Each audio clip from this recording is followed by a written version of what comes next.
All right, you're listening to KCZH or you're watching Access Humboldt, and this is Redwood Wonk.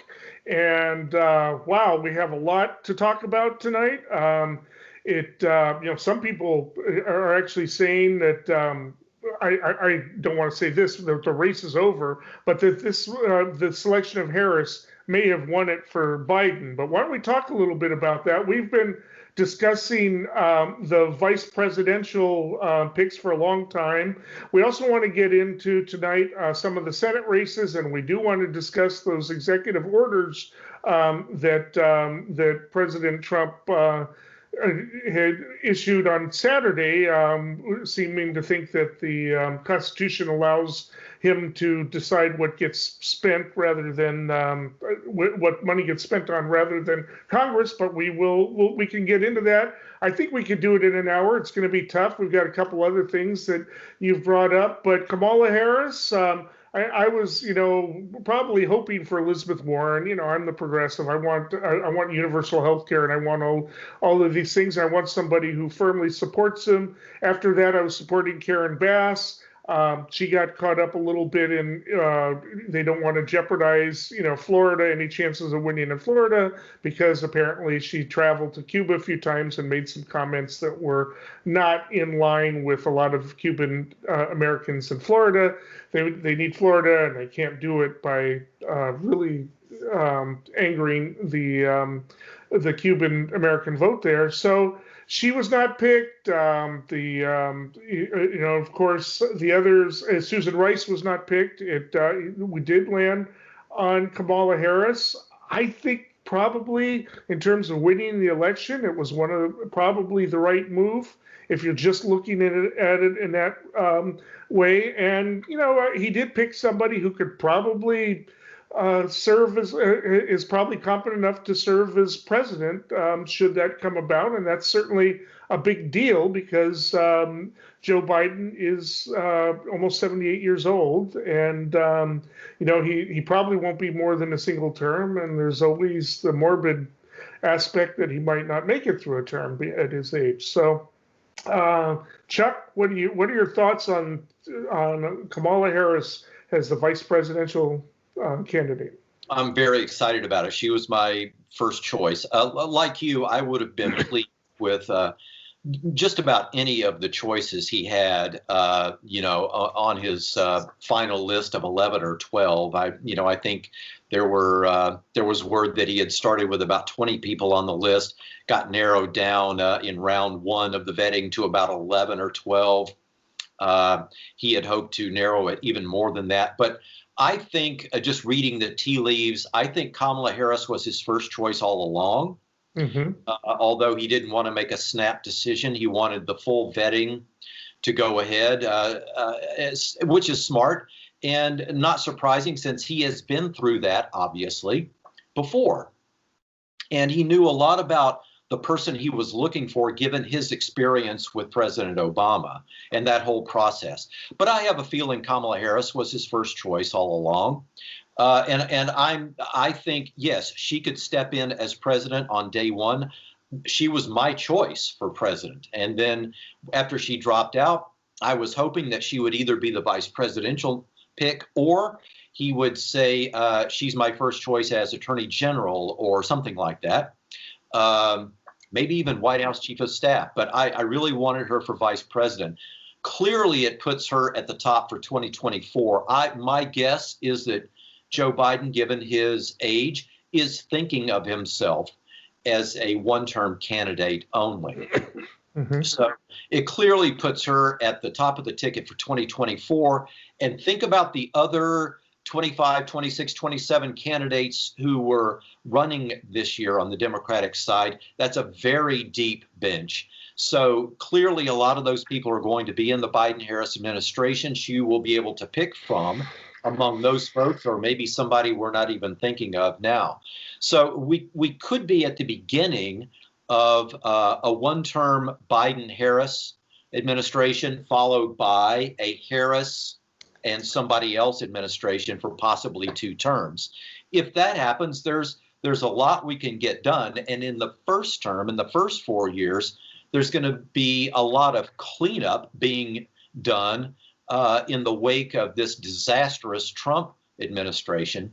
The other thing I would say is I can't wait for the Harris-Pence debate. That's going to be an absolute rout. I don't even know how Mike Pence would even prepare for that because he's just not capable. Well, he will have to study the debates because, as we know, and this is why it's a surprise to a lot of people, that Joe Biden has the emotional maturity to do this because clearly his opponent could not. But to hire somebody who basically drew blood against him in the first Democratic Party debate, and badly.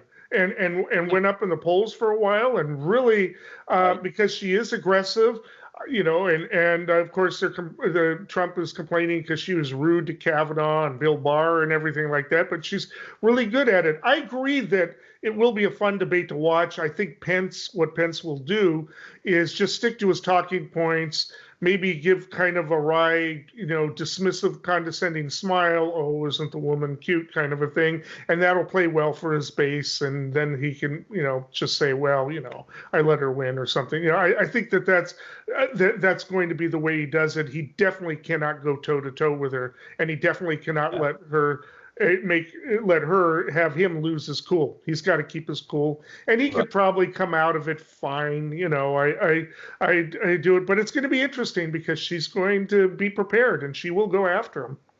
I think she's also going to go after Trump. I think she's going to be the attack person out there, and she will do a very good job of that. And Trump will have no answer for it. I mean, just after she was named. He called her nasty, the way he does most women. Right. So that's all they're going to have, and it's going to fall flat, and it's going to be disastrous. But we're assuming a fair and open, free election. I'm still concerned about the security of the election, but if it is a fairly run election, I think it could be a landslide for Biden and Harris. It could very well be. And I mean, I agree with that. I think that there's a number of things that she brings in as well. She solves his problem in terms of now she can start talking about race. He can shut up about it because he keeps putting his foot in his mouth about it. So he can let her talk. I don't know what this campaign's going to look like in terms of getting on the campaign trail, but she's going to go out right away. Of course, we have the convention coming up. It does. I think that, and notice that Trump gave like about 6 tweets. I mean, he was obsessed with it. He really doesn't like her. He doesn't like that she was rude to Kavanaugh, rude to other people, and of his. And I think it actually offends him. And he even said that she was even rude to Biden. That to him is the big deal. Yeah, to him, see, through his lens, that seems like being rude. To me, it was her being a professional doing her job and asking the questions that needed to be asked in all of those hearings, the Kavanaugh hearing, the Bill Barr hearing. So I don't see it as rude. I see her being a professional legislator the way she's supposed to be. I was also glad that Joe Biden didn't allow geography to make the decision here. Right. Because clearly he's going to carry California anyway. To me, he picked, politically and professionally, he picked as good a person as he could have found anywhere.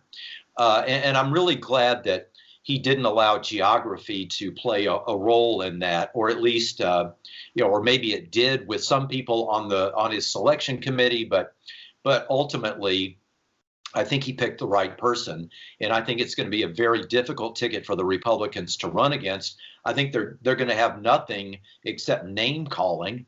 Yeah. Now, Attorney General Barr supposedly is going to release the results of some sort of investigation, maybe in September or October. So we'll see what that is. But other than that, I think he picked the right person. I think the response is going to be spaghetti on the wall from the Republicans, and they'll just try to see what happens. I've already seen a few things online in the forums because, obviously the forums, they regurgitate what is put out to them sometimes with what they get. One of them, and I've seen twice, including from a local political figure, John Fullerton, who runs for office every once in a while, said she slept her way to the top. I think that's a really annoying thing. Apparently, there's rumors of an affair she might have had with Willie Brown in the 1990s, and that's really just not germane. But unless she slept with all the voters for every election she's won since she was elected DA, she got to the top by winning elections. That's how she got to the top.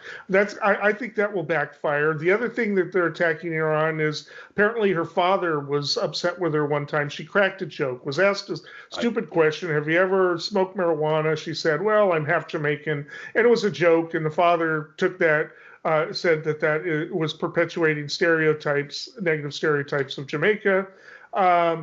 I've seen some really stupid stuff, including one person who said, "Well, she claims to be an African American, but she's only from Jamaica, but her lineage is Jamaican and Indian." Apparently, not realizing that Jamaicans are dark skinned, maybe because it came from Africa. I mean, it's just apparently people don't know that. Ambrose Bierce once said that and other people are saying she's Asian. I thought she was Indian and Jamaican, right?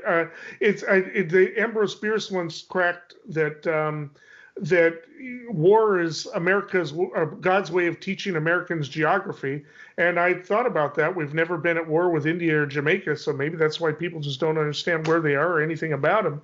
But it's amazing, and yeah, they really don't have much. And that she was rude to Joe Biden. Why is he, doing this when she was so rude to him in the debate? Well, again, what she was doing in the debate, she was raising a legitimate issue that impacted her personally, and that's the way rough and tumble politics is, right, especially on the national stage. There's nothing rude about it. She was bringing it as a way of trying to get the nomination, and Joe Biden should have expected questions like that since he has been in politics for so many decades. Yeah. That's the disadvantage of having the track record that is as lengthy as somebody who has been in politics for 30 or 40 years. There's going to be a lot there that people can question you about. So I think she was just being a good politician. As far as some of the criticism of her, first of all, her mom was Indian, and some people refer to India as South Asia. So what I think a lot of people are hearing about the Indian subcontinent is that sometimes folks refer to people from India as South Asian. And so maybe that's what people are hearing, and they're conflating that with Asia. So I don't know. But I don't know. You're giving them too much credit. They shouldn't even be commenting on this stuff. I just quite frankly think they don't know where it is. Well, and that's a good point. It also gets to the point that the Republicans really don't know what to do with this. No, they don't. They don't know how to attack her, because think about this. As district attorney, as attorney general, she has a law and order background, and Trump has been trying to position himself as the law and order candidate. Now, on the Democratic side, we find somebody who has been the law and order person in the largest state in the country. And so they criticized from the left for it. Exactly, criticized from the left. So, and so what are they going to do with that?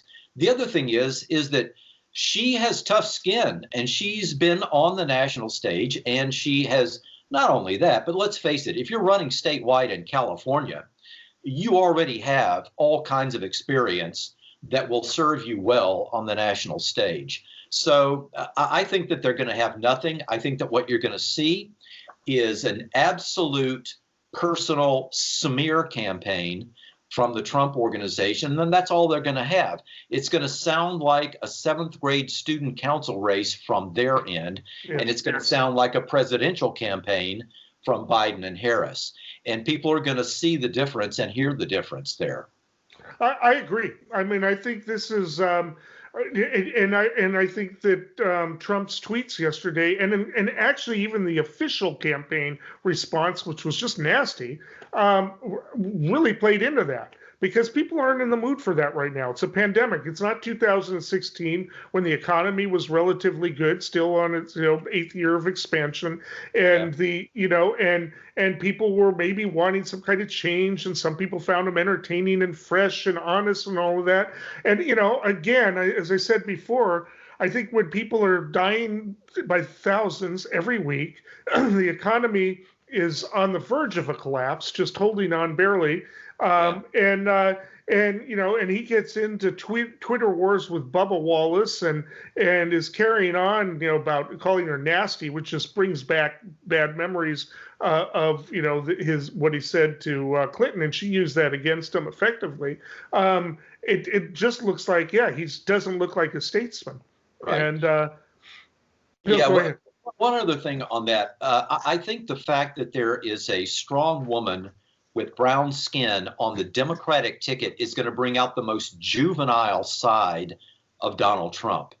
And I think that that's not going to play well. And just as a reference, just over the last week, the gap of support among women between Biden and Trump is now 23 to 24%. And that was before he named Kamala Harris. So the next time that we see numbers on female support, it may be a gap that's even wider than that. Yes. So I think in a fair election, Trump does not have a chance. All right, and then in a fair election, that's a good caveat.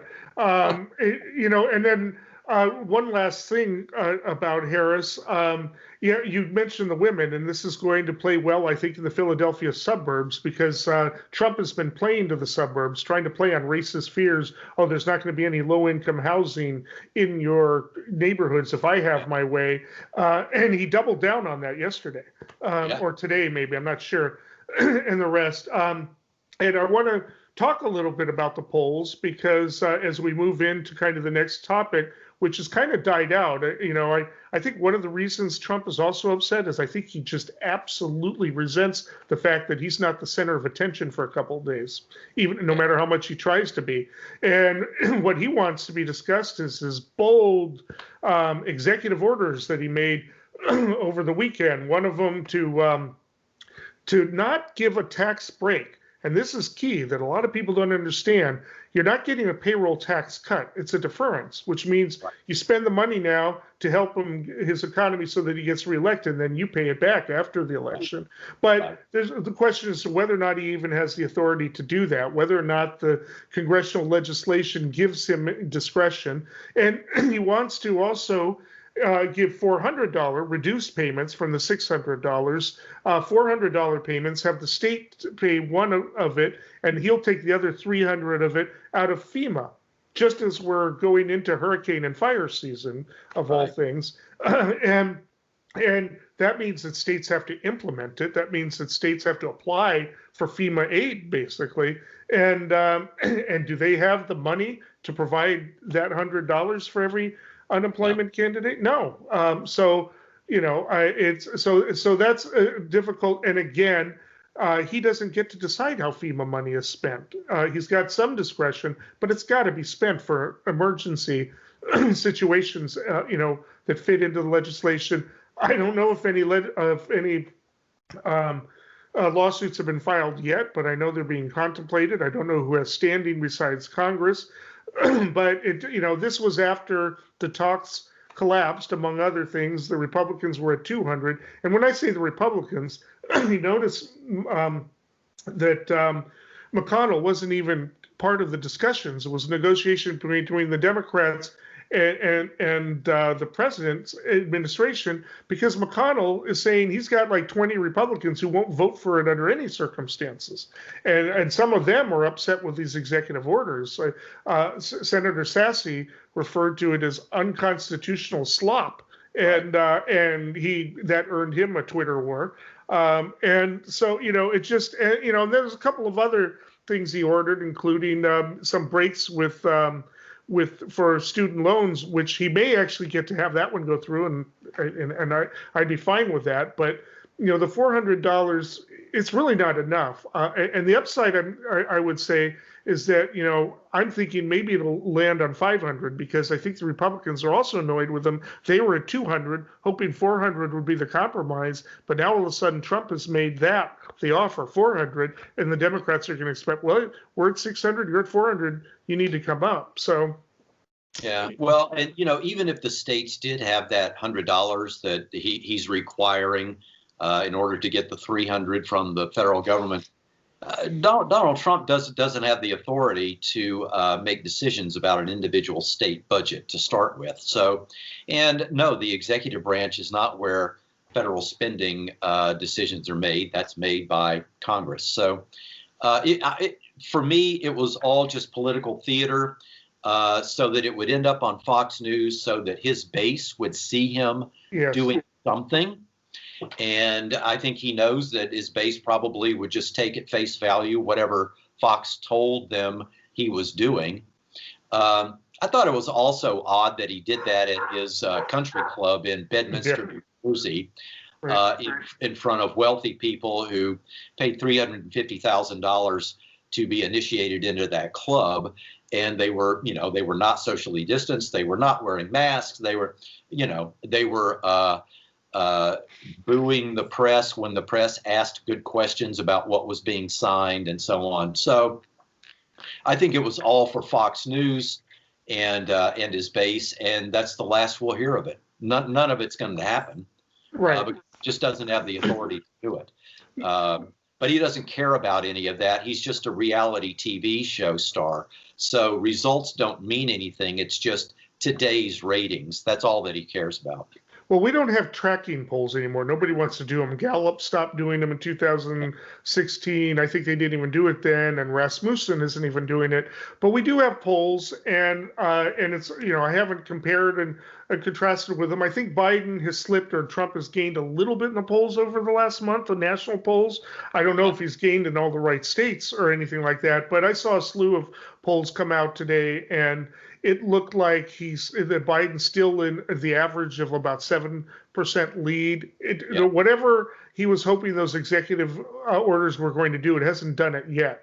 And and I think Biden's going to get a bounce from Kamala Harris, probably get a typical bounce from the convention, although we don't know what kind of impact these conventions are going to have. But traditionally, you get a bump because everybody's been watching your speakers and everything all week.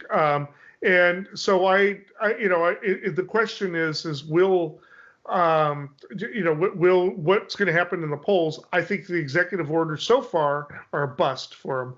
They're not even talking about him since Harris made the headlines. But I do think they're unconstitutional.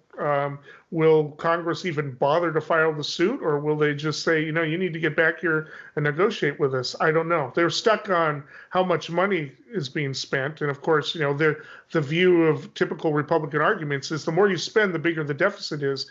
It's not necessarily the case, because if you pull money out of the economy, then you lower the number, the taxable income, lower the transactions that lead to taxable income, and you lower taxable income, then you're not drawing in as much money, and deficits increase, and sometimes worse than if you just kept spending. So yeah. Well, and all of this is going to come to a head, I think, in just a few weeks, and here's why. Although some cities, counties, and states are trying to come up with grant money for some sort of relief, with eviction moratorium and with income relief and so on. Not every state can afford to do that for very long, and so what's going to happen is toward the end of August, around the 1st of September, when a lot of bills are due, when rent is due, when mortgages are due, there are going to be a lot of people who can't make those payments.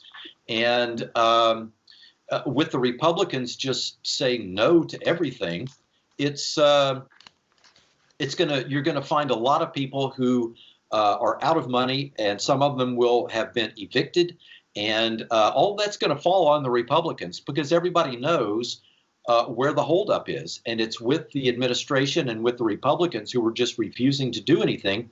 And I think a lot of it goes to the president's chief of staff, Mark Meadows, who just doesn't want to do anything on this at all. And I think he's the one who's putting the brakes on all of this. But it's going to come to a head at the end of this month when people run out of money and they're getting kicked out of their apartments and their homes. Yeah, I agree. And I apologize. I missed a good portion of what you just said because my dog just came in and pulled the cord out of my headphones, but I did manage to get it back on. That's what dogs do. He just beats the dog. All right. Well, is there anything else you want to say about this, though? Because I don't think those orders are going anywhere. I think that there's some Republicans that are just in total denial. That's why in May, when the Democrats passed it, I think they were all thinking, well, we're going to reopen. It won't be that bad. We'll get the summer break that other pandemics have gotten. Hasn't happened this time around. And all of a sudden, at the last minute, they had to come up with something. And I don't think they can even put together a bill. I don't think they've got. I don't think they can. And you're asking a critical question from the political standpoint, I think.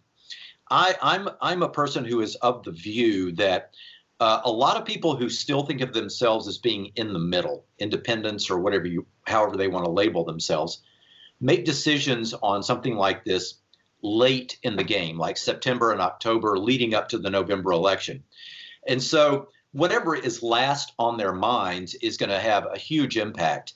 And so the longer that the Republicans in the Senate and in the Trump administration delay doing any kind of relief effort here, the worse it's going to be for them, because the more fresh it's going to be on the voters' minds as we get closer to November the 3rd. So I think they're shooting themselves in the foot by not coming to the table and talking to the Democrats about this. I think it's a huge political mistake, especially now. All right. We are about halfway through the show. I would like to maybe move into some of those Senate races. We don't have to discuss them all, but we each submitted our maps, and the maps hopefully will magically appear on the screen. And one of the things I wanted to take a look at, I think we all agree. We agree on most of the safe states. I think that the state of Kansas, which was likely Republican, I think it's moved into safe. With Kobach losing in the primary, I think it's very unlikely that he's going to lose to even a really good Democratic campaign.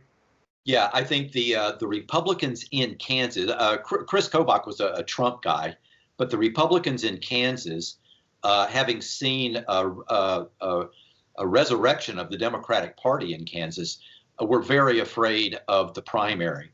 And so Republicans in Kansas were backing Kobach's primary opponent, and they won. So I think you're right. I think that primary in Kansas saved for the Republicans that Kansas seat. I think you're right about that. Yeah, I think it was going to be tough anyway, but it's Kansas after all. This is there. Alaska, do you think there's a chance for the independent there? No. Let's recall that Lisa Murkowski, after losing a Republican primary, then ran as a write-in and actually won in that state. So for me, as I've said on previous shows, Alaska for me is difficult to analyze because for a variety of reasons. But I think when it comes to Alaska, anything is possible, and nothing is certain. I would guess that it stays in the hands of the Republicans. I would too. Yeah, I think so too. I think Republicans were hoping earlier in the year that they might get some breaks in Michigan and Minnesota. I don't think that's happening. No, I don't either. In fact, I think Michigan is moving even further toward the blue column, up and down the ballot now. I think, and I'm feeling a lot better about Minnesota. I'm feeling better about the state of Wisconsin. Yeah. I even today, and I even checked on this knowing I'd be talking with you this evening. I even checked again on South Carolina because I put the Senate race in South Carolina in the toss-up column. Yeah, I saw that. Jamie Harrison has now, his fundraising is now even with Lindsey Graham's. And there are Republicans jumping ship from the Graham campaign and publicly endorsing Harrison now. So I know that it's South Carolina, and that's about as deep red as it gets. But I have a gut feeling that is a toss-up right now, and that is going to depend 100% on turnout and the mail and Jim Clyburn getting out there on the campaign trail for Jamie Harrison and so on. I even read an article recently that suggested that there are Republicans in South Carolina who are a little bit disgusted about Lindsey Graham just becoming a lapdog for the Trump administration. They don't like that. Yeah. Even if they support Trump, they don't like what he's doing and they don't understand what happened to him. They thought of him, and this was an advantage for him, they thought of him as an independent thinker, and they had given him that same maverick label that McCain had because of Graham's relationship with McCain. That was the Lindsey Graham that they voted for. The current Lindsey Graham is not the one that they remember. So something has happened there. And for all those reasons, I think Jamie Harrison has a chance. The Graham who said that it would be a disaster if Trump got elected back in the campaigns. And he was unfit for office. Graham even called him a lunatic. So, and then all of a sudden embraced him and threw away his longtime friendship with the McCain family. And I think that has made people in South Carolina, at least some of them, upset. And a lot of them are now saying they're going to vote Democratic for the first time in their life.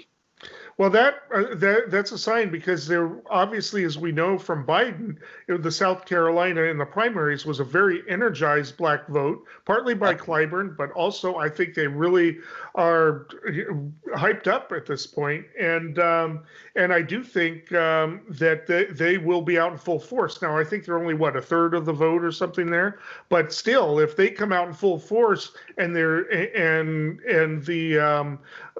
white vote is tepid, the Republican vote is tepid, that could be bad news, obviously, for Graham and possibly even for Trump if it really works out that way. I mean, I don't think there's much likely that Biden will win it, but I don't think it's impossible. When we go back to that map later, I might move it to lean for Trump from likely. Right now, I've got likely for Graham. I still think it's likely for Graham. He's been there a long time. He knows what to do to get reelected. But Harrison is also a good candidate. He's not just a throw in token candidate. He's for real. Well, I think Biden's pick of Kamala Harris will help to ensure good turnout on the Democratic side in that state for sure. Yeah. Now, the Republicans earlier in the year were hoping that Shaheen might be weak, but there's no sign that up in New Hampshire that she's in any kind of trouble. No. But Susan Collins, you mentioned a poll today, and she's in deep trouble. I actually am pretty sure. I mean, I have her as lean Democrat just because the polls all have her in single digits until today. Yeah, I first of all, I agree with you about Jeanne Shaheen in New Hampshire, but next door in Maine, I think Susan Collins is in deep trouble. I saw a poll today where she is down by 8 points, and we're already in August, and I really don't see how Susan Collins turns that around, because in Maine, she has done a lot of things over the last couple of years, including the Kavanaugh vote, the impeachment vote, and so on, that I think have turned off Republicans in Maine. And you can't go back and change any of that. No. And you can't explain it away either. It's there. And not just that she voted that way, but it's not like she was convinced. She was like, well, maybe Kavanaugh's a predator, but I'm going to vote for him anyway. Well, maybe there's grounds for impeachment, but I'm going to vote against it anyway, because, and it just shows she caves, which means that there's no enthusiasm behind her, even if the people are going to vote for her just because she's a Republican. That's not there. That's why I think, go back to my prediction last time. I think that there's going to be an energized Democratic vote there, and I don't think Trump will even take the second district. I don't think she'll take the second district. Yeah, I think that's a pickup in the Senate for the Democrats. And also recall that Susan Collins was one of the folks who said that Trump would grow into the presidency. He would become a different person as president. She also was the one who said that after the impeachment He's learned his lesson. That he had learned his lesson. He would change now. And he started firing people. Exactly. Right. I really think that race is pretty much over. Yeah. All right. Why don't we move down to the two races in Georgia? I think I have one of them as a toss-up, and then the special one is a lean. Where are you on that? Yeah, I think I agree with that. I think Ossoff, who is a Democrat in one of those races, is either toss-up or lean. The special election, the incumbent there has a lot of problems, yes. and seems to make missteps almost every other day. So. And I also think that in Georgia, there is evidence of voter suppression there because of the governor. Yes. And that's how he won. That's how he won, and over Stacey Abrams.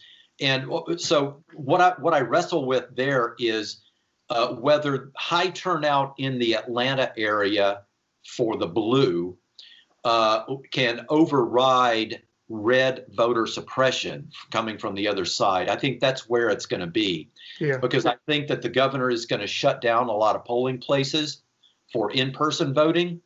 And I can imagine that he's really on board with messing up the postal service in Georgia. So I think that one's hard to predict, but I have hopes that the Democrats will get one of those in Georgia. I would think it would be the not the special one, because there's a bunch of comments, and I know that the Republican incumbent, has the whole problem. She got caught up in the whole insider trading thing earlier in the year, and seems to have been, I won't say vindicated, but they're not pushing charges against her. I don't know if the ethics investigation is done, but it doesn't look good.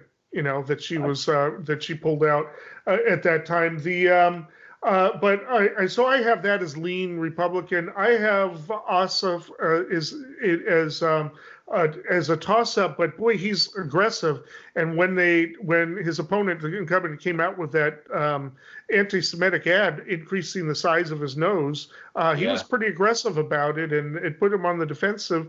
Again, will that help? I think Bottoms, the mayor, who was one of the vice presidential contentions, very charismatic, really needs to go out on the campaign trail for the Democrats. And again, that Atlanta metropolitan area keeps growing. It's getting closer every year, kind of like some of the other states we're talking about. Texas getting less red. I think it's fair to say it's pink.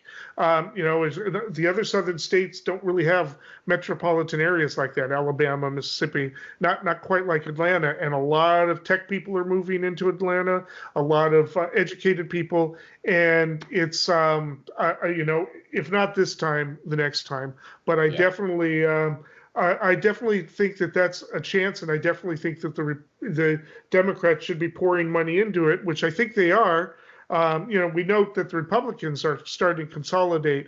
They pulled out their money from Michigan, anyway. Well, let's go to let's try to get the interesting races out of the way, because we've got about 15 minutes left here. What about Montana? I think I have it as a toss-up. I'm rooting for Bullock. I obviously he's won statewide before, so there's also the problem though that sometimes a state will vote one way for the president, one way for the governor, another way for the Senate. You never know, because sometimes it just comes down to who the personality is in each of those races. Especially in Montana, they have a history of it. They really do. Yeah. And so I think that's why this is hard to predict.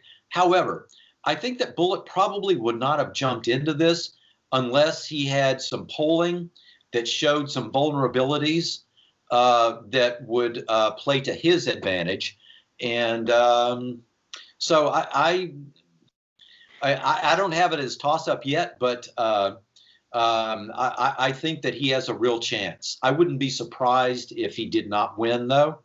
Yeah. But I think he does have a good chance. So you got him as lean Republican. Yeah. All right.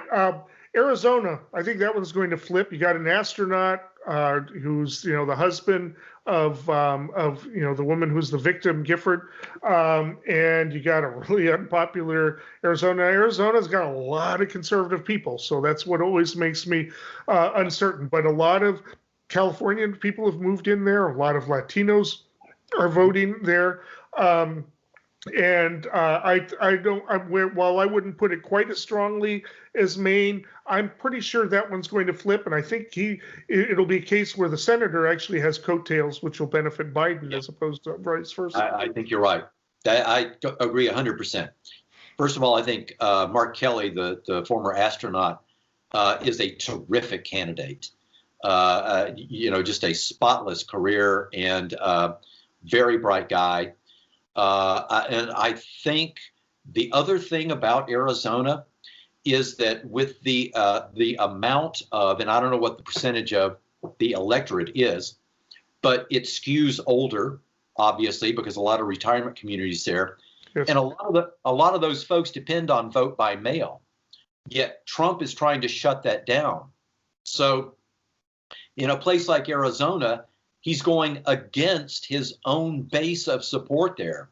Yeah. So that's gonna augur against any votes on the Republican side. So yeah, I think Kelly wins that, and I wouldn't be surprised if it's not very close. Yeah, I wouldn't either. Let's go to North Carolina. I think Cunningham is probably going to win. He's been well ahead in all of the polls. Yeah. And it's interesting because 538 has it lean Republican for Biden. Lean Republican for Trump. I'm not sure I agree with that. I think North Carolina is going through some trying. I actually have it as lean Democrat, and I think Cunningham again is probably going to win that one big time. I mean, by 8 or 9 points, anyways. Yeah, the incumbent there is Tom Tillis, and I think he's in big trouble, and I think he knows it too. And I think he's trying to get a lot of money from the National Republican Syndicate, if you want to call it that. Yes, and you brought up Nate Silver. In fact, just today I was reading that Nate Silver has the odds of Biden winning at 71%. Which is about what he had Clinton winning, though. Yeah, that's true. It's very close. The numbers are very close. Trump winning the odds 29%. Interestingly enough, Nate Silver has the tipping point states: Wisconsin, Arizona, Florida, Minnesota, and Pennsylvania. And Biden is doing well in each one of those. Mm-hmm. Wisconsin, who knows what's going to happen there? But we've already talked about Arizona, and Biden is doing well in Florida and Minnesota and Pennsylvania. And I think Kamala Harris helps him in a lot of those states as well. So again, if it's a fair election, no matter where you turn, it looks good for Biden and Harris right now. And definitely Cunningham. Why don't we quickly get up to Iowa? Joni Ernst is in a little bit of trouble. I think she's it's not like Maine or Arizona. I think she's still got a pretty good chance of winning. I have it as a toss-up. Part of me wants to actually say lean Ernst, but who knows? This could be a blue wave, and who knows? I think it could be, and I think I think Joni Ernst. I don't have my map in front of me, so I believe I have that race as a toss-up.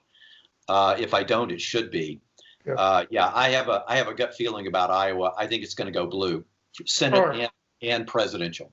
And I think it's pretty safe that Hickenlooper will do it. If everything's going well for Democrats as they are now, Hickenlooper will win in Colorado. Right, and he'll defeat the incumbent there, Cory Gardner. So that'll be another pickup. So it's pretty easy to find the number of Senate races that the Democrats need to get to a majority. And if you add the vice president to that, then it's even easier. I've got Alabama as probably likely Republican, but I do not want to count Doug Jones out. And Alabama's got a few things that are different. They've been hit hard by the coronavirus. Sure. They've, and they've got a Trump guy. I'm wondering if there are any Republicans that were loyal to what's his name? Yeah. Who was the Thank you. So I would, if I was betting, I would say it's going to be the Republican whose name I don't even remember. He's so non-memorable. But I would not count Doug Jones out. He's smart and knows how to win in Alabama. He's done it once before. Yeah, he's running against Tommy Tuberville, who was the football coach at Auburn University, which is not a qualification for the United States Senate as far as I'm aware. But I think the Kamala Harris pick is going to help him there. There's also something else to keep an eye on in Alabama. One, as I've said before, Doug Jones is a bright, terrific candidate. But the mayor of Montgomery, Alabama, whose name I can't remember, is a young African-American guy who I think is a future star. And I can see him getting on board with the Biden-Harris ticket and helping to drive turnout for Doug Jones and for the Biden-Harris ticket. He's well known all over the state. People think he's a future Senate candidate, or at least Congress. So, I know it's almost hope against hope in a state like Alabama, but I'm not writing off Doug Jones. I think there's a pathway there. Let me put it that way. I know, but it's still Alabama. You've got that weight on our shoulders dragging us down. It's Alabama. So, all right, real quickly, Cornyn, he probably will win. Probably, yeah. Texas again. I think I said, I don't know if it was 2 weeks ago or a month ago. I said I've been burned by Texas before. Yeah. So I'm not going to pick against Cornyn. If O'Rourke couldn't beat Cruz, then maybe we're still 2 or 3 points away from taking Texas. In general, I would say lean Cornyn on that one. All right, last one to consider, and I saved it for last. McConnell. Do you think McGrath can take him out? I think it's possible, and I think a lot of it, frankly, depends on whether McConnell goes back to work in Washington on a relief package, and if he doesn't. Then the question is why?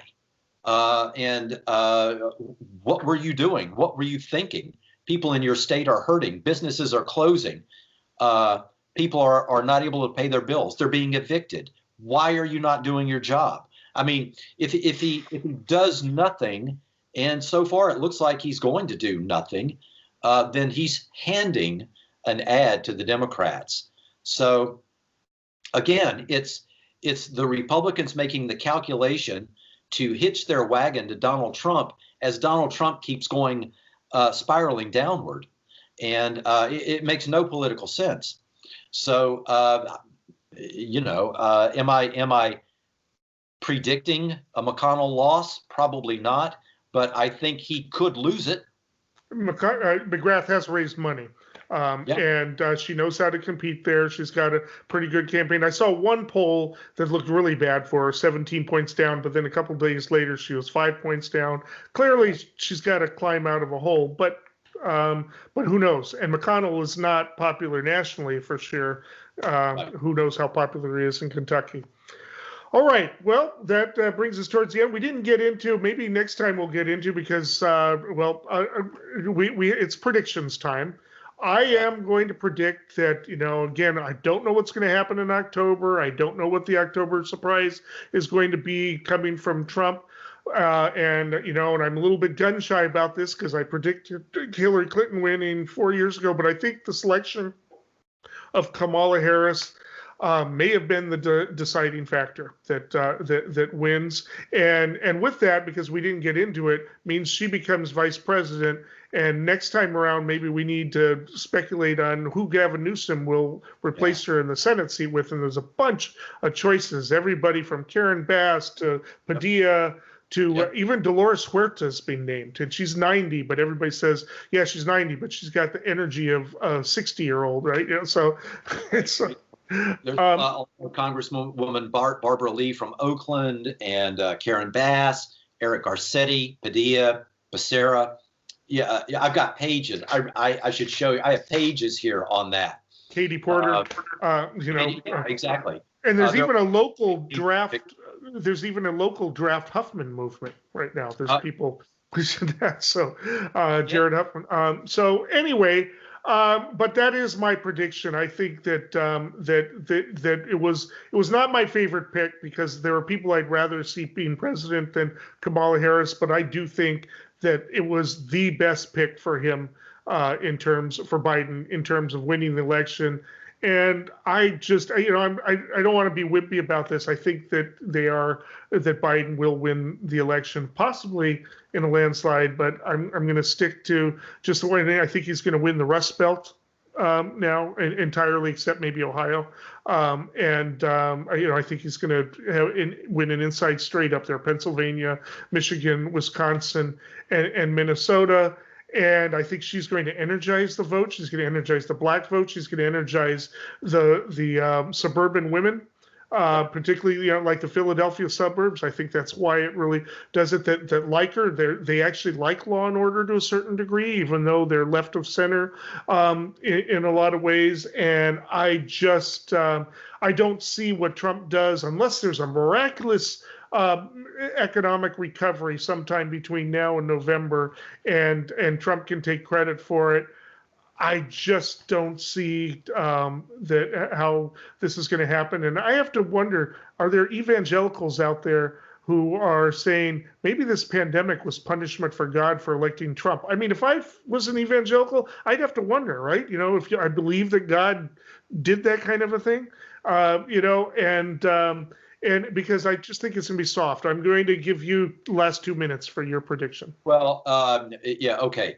I agree. I think Biden and Harris will win, and I wouldn't be surprised if it's a landslide. Again, if it's a fair election. I'm predicting that the Trump administration will continue to, piece by piece, dismantle the Postal Service. There have already been reports that sorting machines have been removed, disabled in some places around the country. And if people cannot vote by mail in this election, particularly, that bodes well for Trump, bad for Biden and Harris. So I'm predicting that that's going to continue. And as a result, I'm predicting that the time, I think it's like 80 days or 77 days between Election Day and Inauguration Day. I think that's going to be a very bumpy ride. And I think there are going to be a lot of lawyers involved, maybe even the Supreme Court, because I think this is not going to be decided on election night, November the 3rd. And with the problems with mail-in voting, I think that it's going to end up in the Supreme Court, possibly. And I don't know what's going to happen there. Once again, John Roberts, front and center. Who knows? Yeah. It's going to be so I think I'm predicting that it could come down to John Roberts again, and it'll look a lot like the year 2000 election between Bush and Gore. I hate saying that, but I just don't see any way around it, given what they're doing to the Postal Service right now, and given that the end of the pandemic is nowhere in sight. So there are going to be a lot of people who want to, maybe even have to, vote by mail, and that's going to be tampered with. All right. Well, thank you very much, Chuck Rogers. My name is Eric Kirk. This has been KCZH Redwood Wonk. And thank you, Matt Knight, for the cool maps this time and last time around. We'll make use of those maps again. In 2 weeks, we'll be probably in the middle of the Republican convention, I think. We'll talk about it then. Thank you, and until next time.